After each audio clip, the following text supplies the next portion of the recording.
Pozdrav svima!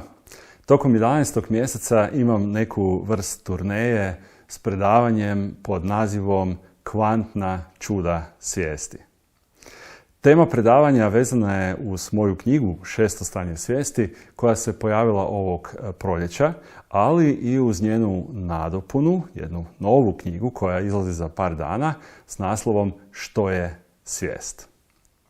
Ispričat ću vam dio svoje osobne priče o tome kako sam izišao iz obične stvarnosti i ušao u onu punu čuda i čarolije.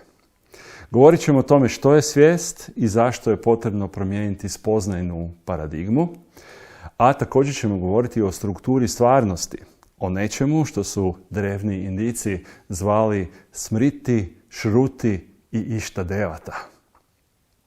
Dakle, radi se o kombinaciji nečeg osobnog, drevnog i supermodernog u obliku kvantne fizike. S praktične strane imat ćete prilike iskusiti jedno od najnovijih NLF čitanja.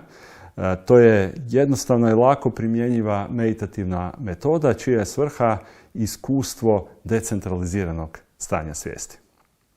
Posebno mi je drago što sam nakon duljeg vremena ponovo u Hrvatskoj, u Zagrebu. Dakle, predavanje je u srijedu 15.11. u 18:30, a u Ljubljani u utorak 21.11. u 18 sati. Dobrodošli!